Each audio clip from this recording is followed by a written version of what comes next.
কাশ্মীরের পেহেলগামে হামলা এবং তার জেরে ভারত পাকিস্তানের মধ্যকার উত্তেজনা বেড়েই চলেছে।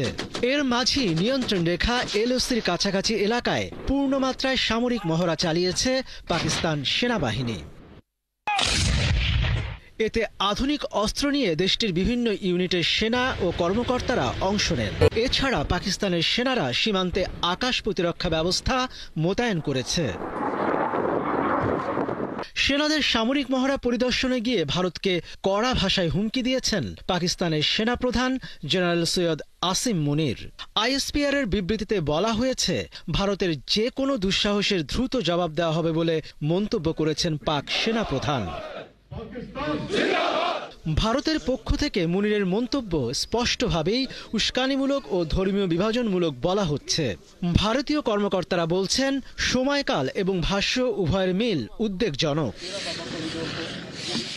এই অবস্থায় দুই দেশের সংঘাত এড়াতে যুক্তরাষ্ট্রের প্রতিরক্ষা মন্ত্রী পিট হেগসেথ ভারতের প্রতিরক্ষা মন্ত্রী রাজনাথ সিং এর সঙ্গে কথা বলেছেন। ভারতের প্রতিরক্ষা মন্ত্রণালয় জানিয়েছে, যুক্তরাষ্ট্র সরকার ভারতের সঙ্গে সংহতি প্রকাশ করে আত্মরক্ষার অধিকারকে সমর্থন করেছে।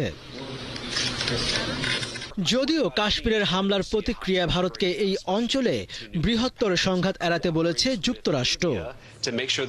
যুক্তরাষ্ট্র চায় না এই হামলার প্রতিক্রিয়া হিসেবে দক্ষিণ এশিয়ায় আরও বড় কোনো সংঘাত ছড়িয়ে পড়ুক। আমাদের আশা, ভারত এমনভাবে প্রতিক্রিয়া জানাবে যাতে এই ঘটনা থেকে বড় কোনো আঞ্চলিক সংঘাত তৈরি না হয়। এদিকে কাশ্মীরে হামলার পেছনে ভারতীয় গোয়েন্দা সংস্থা র জড়িত।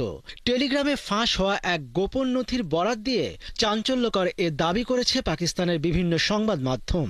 ফাঁস হওয়া গোপন নথির বরাতে প্রকাশিত প্রতিবেদনগুলোতে বলা হয়েছে, পেহেলগামের ওই ঘটনাটিকে অমুসলিম জনগোষ্ঠীকে লক্ষ্য করে চালানো হামলা বলে প্রচার চালানোর সুস্পষ্ট নির্দেশ দেওয়া হয়েছিল। পেহেলগামের বৈশরণ উপত্যকায় পর্যটকদের উপর হামলাকারী 4 সন্ত্রাসী এখনও দক্ষিণ কাশ্মীরের জঙ্গলে লুকিয়ে আছে বলে ধারণা করছে ভারতীয় জাতীয় তদন্তকারী সংস্থা এনআইএ। এদিকে কাশ্মীর সীমান্তের নিয়ন্ত্রণ রেখা বরাবর ভারত ও পাকিস্তানের সেনাদের মধ্যে টানা 8ম রাতের মতো গোলাগুলি চলেছে, তবে এতে হতাহতের কোনো খবর পাওয়া যায়নি।